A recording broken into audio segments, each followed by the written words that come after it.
Então, na ação penal 505.30.13.30, continuidade do depoimento do senhor Eduardo Constantino da Cunha, qual que é a ressalva que o senhor gostaria de dizer? Que na recepção da denúncia do Supremo Tribunal Federal foi excluída os dados que estavam presentes na ação cautelar 4044. Está muito claro no voto do ministro Marco Aurélio, acolhido pelo ministro Teori, de não recepção dos dados da ação cautelar 4044. Certo. Então, nesse relatório de análise material apreendido 137 de 2016, evento 14, daquele processo da ação cautelar, anexo 37, anexo 40, na folha 176 e em diante, há um diálogo aqui de BlackBerry que o senhor teria travado, segundo o relatório, com o senhor Fernando Soares. O senhor se dispõe a ver esse conteúdo? Via não, eu posso responder sobre dados que Vossa Excelência, alguns esclarecimentos sobre fato que em tese possa ter acontecido. A indagação seria se o senhor reconhece ou não. Não, isso aí eu prefiro não responder atendendo a defesa, mas se Vossa Excelência quiser algum esclarecimento sobre fato, eu não tenho nenhuma dificuldade de fazê-lo. Consta que, segundo essas mensagens,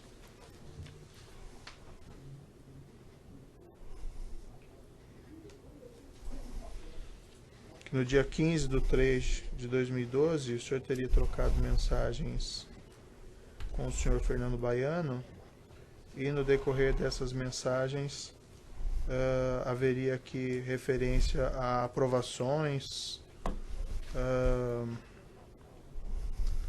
Ele fala: estou tentando falar com você desde ontem pela manhã para Altair pegar os documentos e não consigo. O senhor manda para ele: mando ele agora. Mais tarde, claro, estou ilhado.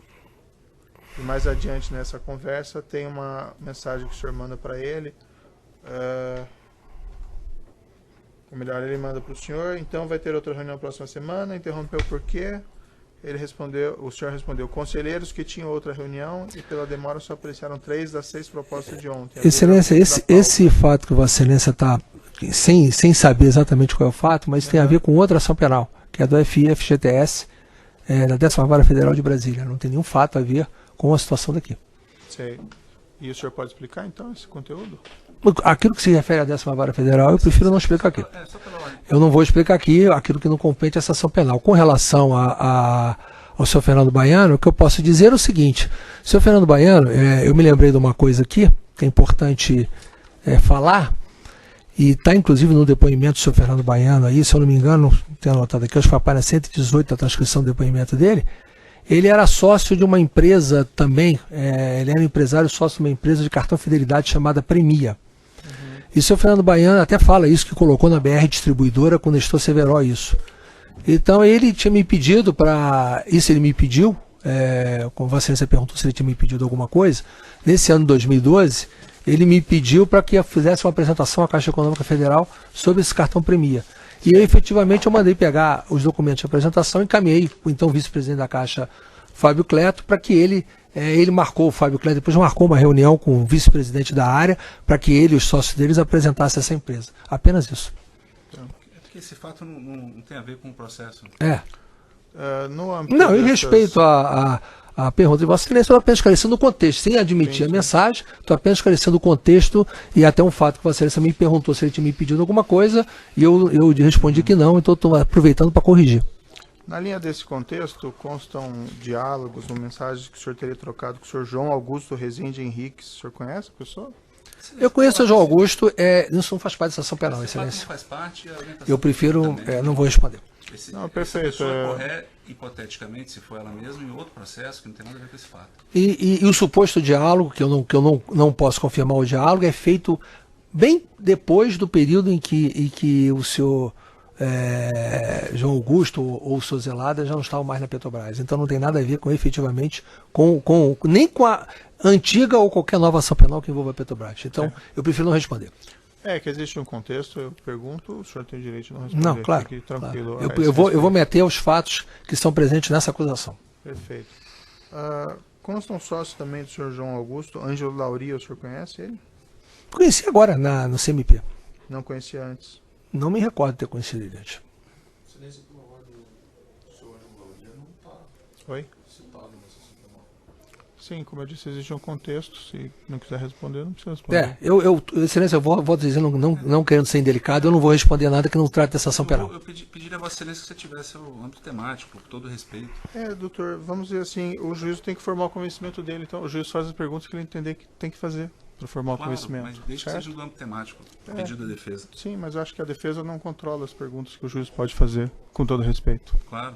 Certo? Pode ser o contrário, posso controlar as perguntas que o doutor fizer, que está no Código de Processo Penal, mas não a defesa. Está, Vossa Excelência, certo, mas assim, o doutor tem que entender que o juiz quer formar o seu convencimento, e ele faz as perguntas que ele entender necessário, portanto. Certo? Afinal, é o juiz que vai julgar, né? O senhor conhece a senhora Solange Almeida? Sim.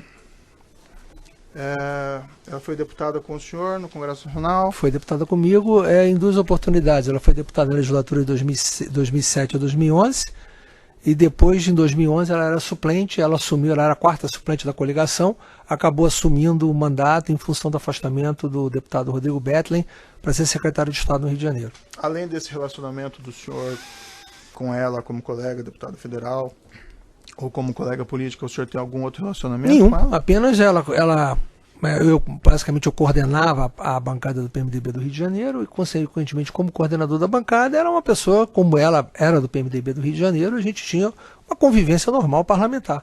Depois, quando ela entrou como suplente, ela acabou disputando a eleição da Prefeitura de Rio Bonito, se elegeu prefeita, e depois da sua eleição de prefeita, na eleição de 2014, havia um grupo político lá que tinha uma certa ligação com ela, e me prestou apoio. Então, ela, naquele momento, através dessa parte desse grupo político dela, me apoiou na candidatura de deputado federal, mas também apoiou outros, não foi só a mim. Mas porque eram grupos políticos que trabalhavam ali na prefeitura. A questão, sim, o senhor teve algum relacionamento comercial com nenhum, ela? Zero. Nenhum. Transferência de recursos para ela, ou vice-versa? Não? Nem versa nem vice. Perfeito. Consta aqui no processo, esse é um objeto da acusação, que ela teria apresentado dois requerimentos, requerimento 115 de 2011 e requerimento 114 na Comissão de Fiscalização Financeira e Controle da Câmara dos Deputados. Os dois requerimentos, como fala amplamente dele a denúncia, tratam aí de apurações relacionadas ao grupo Mitsui e ao senhor Júlio Camargo. O senhor teve conhecimento na época sobre esses requerimentos? Excelência, obviamente que eu vou dizer agora que eu não conheço os requerimentos, porque já foi amplamente debatido. Então, na época, né? Na época, vários requerimentos. Se Vossa Excelência pegar as notas taquigráficas da sessão que votou esse requerimento, eu estava presente, debati, não sobre esse tema, sobre vários outros temas, e votei, inclusive, aprovando o requerimento. Foi aprovado simbolicamente por unanimidade. O que acontece é muito simples. Eu era vice-líder do PMDB nesse momento, em 2011. Haviam dois momentos, inclusive, que eram um momento de liderança de governo. Em 2011 era Vacareza, em 2012 era Arlindo Quinalha. Eu, como vice-líder, eu militava controlando as comissões a qual eu era membro. Então, eu era membro na Comissão de Constituição e Justiça, da qual eu já tinha sido presidente, e da Comissão de Fiscalização e Controle. Então, nessas duas comissões, eu, como vice-líder, eu era responsável pelo andamento da minha bancada, da bancada do PMDB, dentro da comissão. Certo. Então, eu militava dentro dessa Comissão de Fiscalização Financeira e Controle. A deputada Solange Almeida apresentou os requerimentos. Ela era membro da comissão? É um grande equívoco que tem aí no depoimento do deputado Sérgio Brito. Eu, como ex-presidente da Câmara, conhecedor profundo do regimento, posso lhe garantir que não é a necessidade de ser membro da comissão para poder apresentar requerimentos. Certo. Porque quem pode mais, pode menos.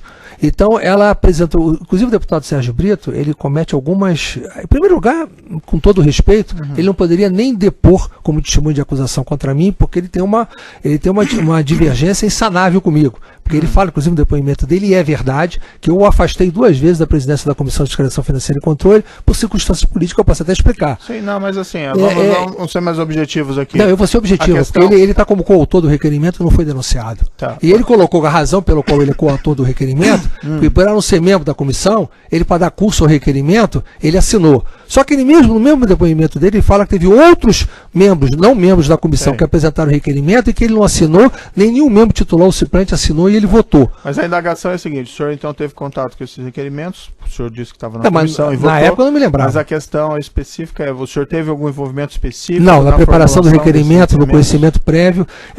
Eu quero esclarecer só o O seguinte. senhor conversou com a senhora Solange sobre esses requerimentos? Como é que é? O senhor conversou com a senhora Solange sobre os requerimentos? Jamais. E eu quero deixar claro aqui uma coisa, para poder concluir meu raciocínio, se Vossa Excelência permitir. Eu era o vice-líder e membro da comissão. Se a condição precípua para a apresentação do requerimento fosse colocar a deputada Solange, eu bastava fazer um ofício na hora e colocava ela na comissão na mesma hora. Eu, como vice-líder, tinha a prerrogativa de fazê-lo, tirar e colocar membros na comissão. Eu assinaria o requerimento, não precisava do deputado Sérgio Brito. Eu teria assinado com ela para poder dar curso ao requerimento, porque eu fazia isso atendendo a todos os deputados da minha bancada que tivessem qualquer comissão que precisasse, tanto que várias vezes eu me deslocava para comissões para pedir verificação de quórum, que só vice-líder pode fazer. Então não existe essa possibilidade de ser membro ou não membro para apresentar requerimento. Regimentalmente, isso não existe. Foi discutido na ocasião com o senhor sobre essas suspeitas que motivaram os requerimentos? Excelência, em primeiro lugar, é preciso ver que conteúdo dos requerimentos são esses. Nós temos 2 requerimentos, um simplesmente pede cópia de contrato, que são públicos, que tem que ser publicados em diário oficial e são públicos. O segundo requerimento é um ofício ao Tribunal de Contas para saber se tem auditoria. Não é nem pedir para fazer auditoria, que também é pública. As auditorias do Tribunal de Contas têm que ser publicizadas no diário oficial. Mas foi isso que eu perguntei se foi discutido com o senhor na ocasião os motivos que levaram a não foi discutido. Mas eu quero não foi discutido. A resposta é não. Agora, só para complementar o que eu estou dizendo, a deputada Solange Almeida, como qualquer parlamentar, tem a prerrogativa de apresentar direto em plenário e não precisa ser votado em comissão nenhuma. E é obrigatório pela Constituição, no prazo de 30 dias, o ministro de Estado a responder, independente ou não de votação. Ela levou a votação à comissão, talvez por inexperiência dela, porque se fosse eu, faria direto no plenário. O senhor sabe me explicar por que esses requerimentos com arquivos que foram recuperados consta o senhor como autor de produção? Eu não sou autor. É muito claro. Inclusive o depoimento do senhor Luizeira, que era o chefe do CNI que eu demiti, o senhor Luizeira fala que antes de ser protocolado na Câmara, é tudo menos proposição. Ele usa essa expressão. É minuta, é qualquer coisa, mas não é proposição. Só passa a existir quando é protocolado. E ele foi protocolado pela própria deputada Solange, pelo login dela, pelo assessor dela, então não foi protocolado por mim. O que está se discutindo aí, o que se discutiu é os metadados da origem da confecção do requerimento. Então, e é ponto o senhor, não é? Excelência, pode me explicar? Eu vou explicar, eu já tentei fazer prova disso, mas antes eu quero dizer uma coisa bem clara. A prova objetiva que existe com relação a isso, na ação cautelar que foi feita naquele momento, que é a 3885, ela diz, eu não estou com ela aqui para ela exata, mas ela diz, deixa eu ver aqui.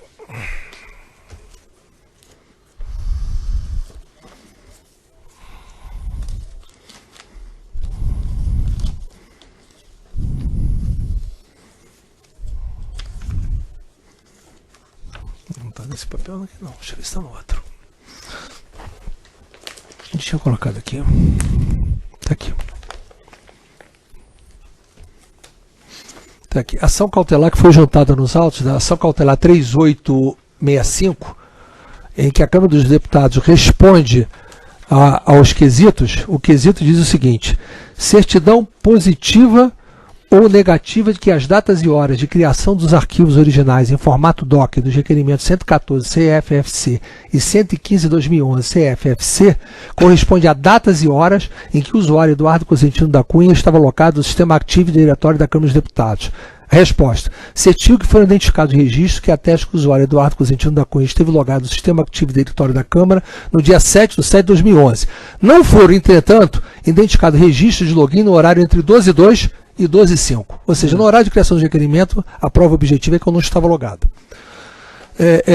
Isso está na ação cautelar. Infelizmente, na hora de formular a denúncia, o Ministério Público ignorou essa parte e formulou como se eu tivesse... O senhor tem alguma explicação para o seu nome constar lá como, vamos dizer, o autor da produção dos arquivos eletrônicos? Só silêncio pela ordem, porque da forma como feita a pergunta, e aqui é só um alerta para Vossa Excelência que eu deixo na tela da prova, então a defesa humildemente vai alertar que a forma como Vossa Excelência faz a pergunta acaba por induzir e descumprir o 212, porque não é o autor, e sim o metadado do arquivo que deu origem à proposição.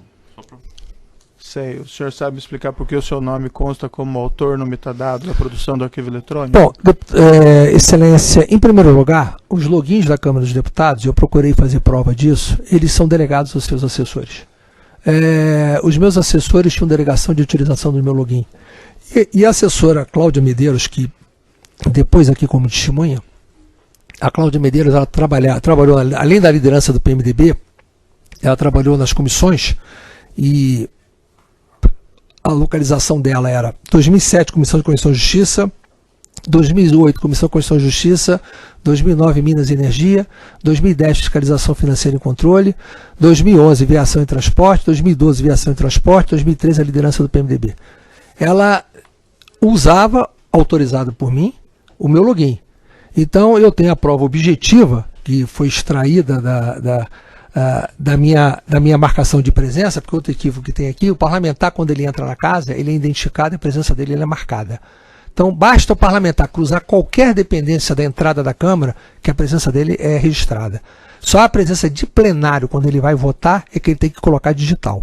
Então, existe esse controle em todas as entradas da Câmara para a gente ter o número da casa. Tanto que a gente tem o controle de deputados presentes na casa, que a gente só pode abrir uma sessão com deputados presentes na casa no mínimo de 10% do colégio.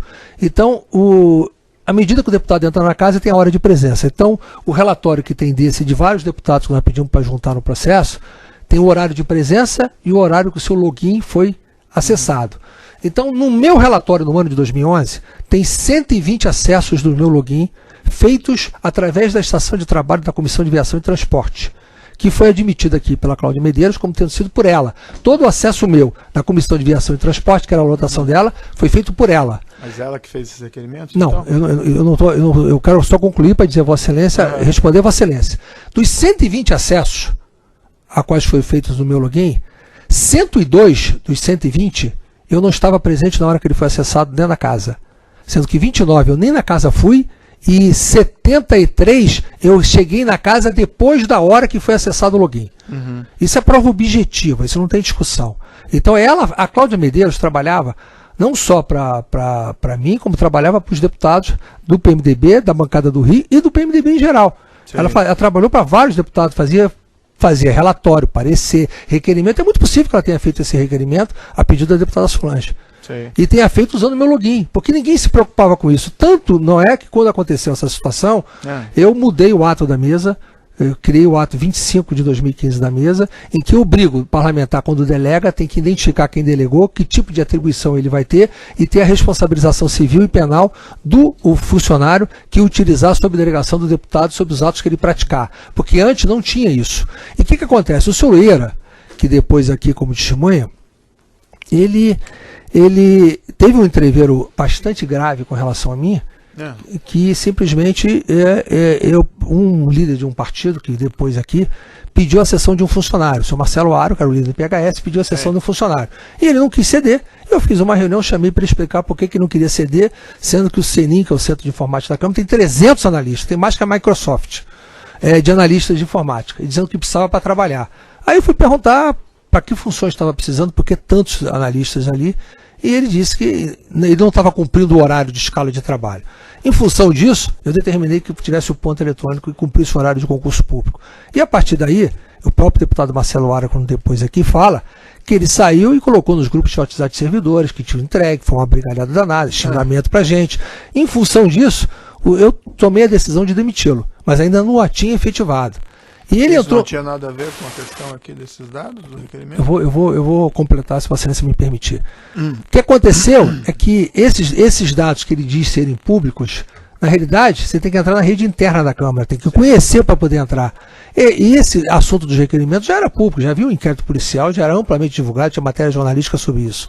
Então ele simplesmente, acessou aquilo ali e vazou aquilo para a imprensa naquele momento. O que aconteceu quando houve esse vazamento e da forma como ele foi feito, eu simplesmente antecipei a saída dele, que eu já tinha tomado a decisão de fazê-lo por não cumprir. E eu estava procurando um substituto para ele. E eu resolvi demiti-lo e achar o substituto depois.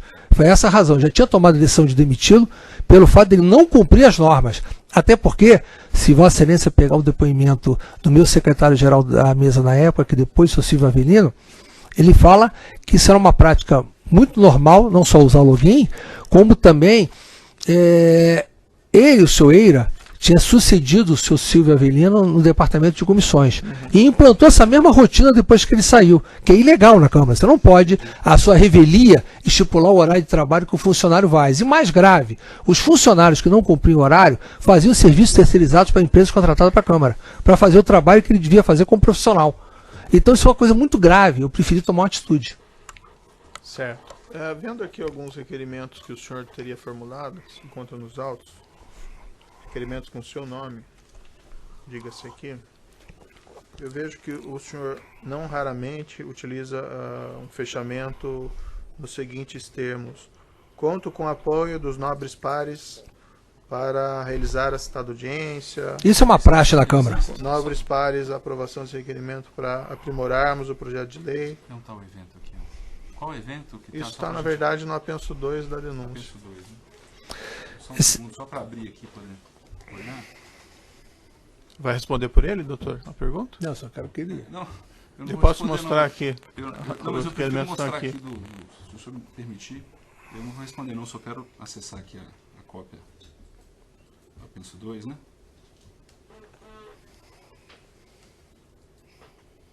E no apenso 2, ele está numerado por folha. O que eu tenho aqui é uma folha 102, mas eu estou com o processo físico. 102, o processo. Eu mostro aqui, não tem problema. Fica mais fácil aí do que eu... Quer dar uma olhada? Então, na folha 102 do apenso 2 do processo físico, ele está digitalizado. Esse aqui é exemplificativo. Achei aqui, 102, 103. Excelência, duas coisas. Em primeiro lugar, isso é uma praxe dentro do Congresso Nacional. A gente, quando faz qualquer coisa, pede o apoio dos pares. É quase que uma fase padrão de vários parlamentares. Em segundo lugar, pode ser estilo de redação. A própria Cláudia fazia os meus. Então, eu não tenho condição nenhuma de poder precisar razão. Não era eu que preparava os meus requerimentos. A maioria deles, a quase totalidade, foram feitos pela Cláudia. Ela também assessorava a mim. E o senhor usava normalmente essa fórmula, então, redacional no final? Excelência, quando eu mandava fazer, eu apenas assinava, eu não me preocupava muito em ler os detalhes, não. Aliás, nenhum parlamentar, pelo que eu me conste, tem tempo ou preocupação de poder entrar nesse nível de detalhe. Até porque é importante, e Vossa Excelência tem isso no depoimento do secretário-geral da mesa, eu não precisava nem fazer requerimento por escrito. Se eu chegar numa sessão da comissão, eu posso fazer um requerimento oral. Apenas a providência que tem que ser tomada a termo. O requerimento ele pode ser oral. Não há necessidade nenhuma nem de fazer requerimento por escrito. Então, é desnecessário até fazer por escrito, se Vossa Excelência quiser saber. O senhor mencionou essas duas doações que foram feitas pelo senhor Júlio Camargo. 3.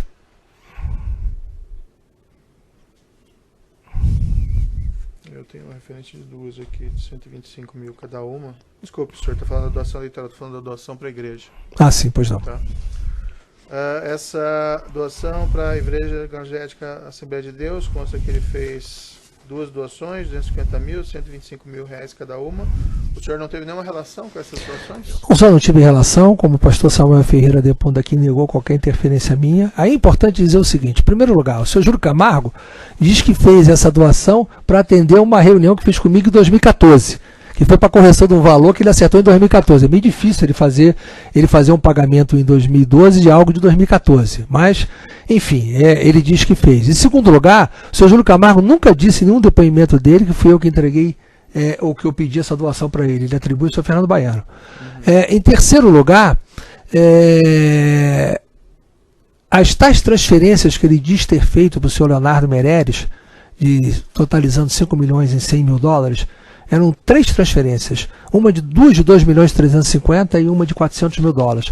A segunda de 2 milhões e 350 e a terceira de 400 mil dólares foram no ano de 2012, próximo à data da igreja.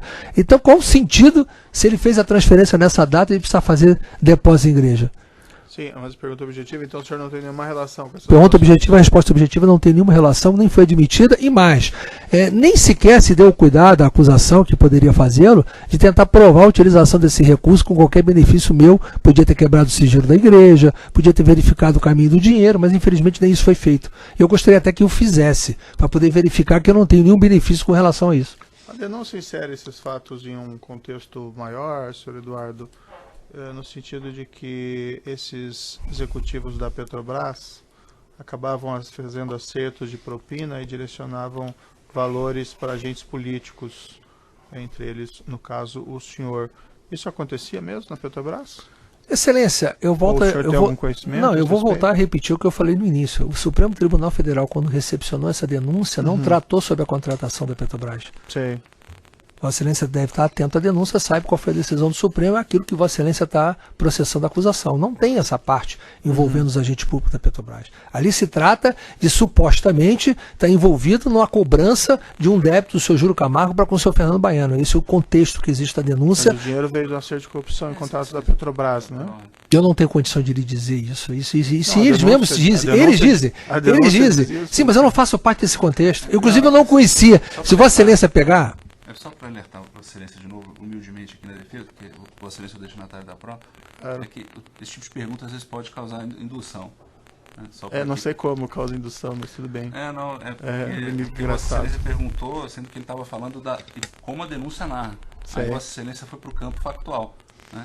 Então isso pode causar indução. Então, a denúncia fala em crime de lavagem. E normalmente lavagem tem um crime antecedente. Excelência. E aí, o crime antecedente são os acertos de corrupção no contrato da Petrobras. Excelência, me parece que a recepção do Supremo não foi essa, mas Vossa Excelência quer dizer o seguinte: em primeiro lugar, eu conheci o senhor Fernando Baiano em 2009, no fim de 2009, as tais sondas já tinham sido contratadas, entregues, e todo o comissionamento que o senhor Júlio Camargo recebeu da empresa Samsung, que aliás... Eu acho até, Excelência, que esse tema ele não sequer poderia estar sendo perguntado. Tem que falar no microfone. O Supremo ele rejeitou essa denúncia nesse tema. Não, doutor, eu acho que existe um crime de corrupção e existe um crime de lavagem. Você está perguntando se ele tem ciência do crime de corrupção praticado pelos diretores? É isso? Não, eu não tenho. Não, acho que o crime de lavagem ele envolve um crime antecedente, né? Sim, mas você está perguntando se ele... Porque desse crime antecedente... Não sei, doutor. Nós vamos pegar o Código de Processo Penal e ver se a defesa pode ficar interferindo nas perguntas do juízo? É só uma questão de ordem. Está indeferindo? Está indeferindo a pergunta do juízo? Eu estou fazendo questão de ordem. Não, então está inapropriado, doutor, o seu comportamento. É só para... O senhor sucessivamente interrompe o juízo faz as perguntas que ele entender pertinentes. A denúncia envolve um crime de lavagem e um acerto de corrupção. Se o doutor não entendeu a denúncia, talvez tenha que ler de novo. Mas ela diz disso. Eu li muito bem. Certo? Então eu pergunto ao seu cliente, se ele quiser, ele fica em silêncio. Agora, esse comportamento reiterado da defesa de afrontar o juízo é inapropriado, doutor. Posso fazer não pode falar nada. É só para dizer o seguinte, que o objetivo aqui é auxiliar Vossa Excelência. Não, doutor, a defesa tem um comportamento ofensivo e afrontoso à justiça. Ofensivo de forma nenhuma. Totalmente inapropriado. E todos que viram aqui viram que eu não fui ofensivo. Doutor, desculpe, mas não é essa a posição do juízo. A interferência indevida da defesa em quase toda a questão do juízo. E querendo me ensinar aqui que eu posso perguntar, eu não posso perguntar? Jamais poderia fazer doutor, eu acho inapropriado. Estou só agindo eu acho que cada ator do processo tem um papel no processo. Estou só no meu papel que... Certo? Eu posso até indeferir perguntas do doutor. Agora, eu acho que o doutor dizer que as perguntas são impertinentes, eu acho que é atravessar um limite que é inapropriado. E o doutor tem feito isso sucessivas vezes. Na verdade, eu quero alertar você. Eu agradeço os alertas e eu dispenso eles. Pois é, mas eu vou continuar fazendo. Eu não tenho mais perguntas. É inviável interrogar o seu cliente com a defesa interferindo a todo momento. Comportamento afrontoso à justiça. Tem perguntas, Ministério Público? Sim, Excelência. Boa tarde, senhor Eduardo Cunha. Boa tarde. Consta dos autos uma reunião entre o senhor e o ministro Edson Lobão em 22 de setembro de 2011. Não consta nos autos a reunião minha. Consta a reunião do senhor Júlio Camargo com ele. Consta do evento 4, anexo 48, a sua a minha presença não. Em nenhum momento sua consta. Com o ministro Edson Lobão. Vossa Excelência está falando da reunião aonde? No próprio gabinete do Ministério de Minas e Energia. Desculpa, então me perdoe. Bom. É uma reunião que teria acontecido no gabinete do ministro de Minas e Energia à época, Edson Lobão. Eu queria saber o que foi tratado nessa reunião. O ministro Edson Lobão, toda vez que recebia qualquer parlamentar ou qualquer pessoa, ele sempre o fazia com ata, com folha de presença e com testemunha. Então é muito fácil, é só requerer o Ministério, vai ver a ata de quem participou da reunião e certamente o assunto vai estar no resumo da reunião. Eu não tenho condição de me recordar, eu tive várias audiências com o ministro Edson Lobão no curso do meu mandato de deputado federal dele, exatamente o que eu tratei nessa audiência, que eu não sei nem sequer se houve a desse dia, pode até estar marcada na agenda e não ter tido, é uma coisa muito normal, a gente pedir audiência, às vezes por votação não ia, mas efetivamente, e se Vossa Excelência quer associar qualquer coisa, 22 de setembro é 22 dias depois da data da suposta reunião do seu Júlio Camargo com o Lobão, que foi 31 de agosto. E 4 dias depois da data da suposta reunião do seu Júlio Camargo comigo e com o seu Fernando Baiano. Então não tem sentido. Se fosse o sentido do seu Edson Lobão, da veracidade ao que o seu Júlio Camargo falou, a reunião teria sido entre o dia 31 de agosto e 18 de setembro, nunca depois de 18 de setembro. Certo. Só vou interromper também do áudio aqui, só um minuto.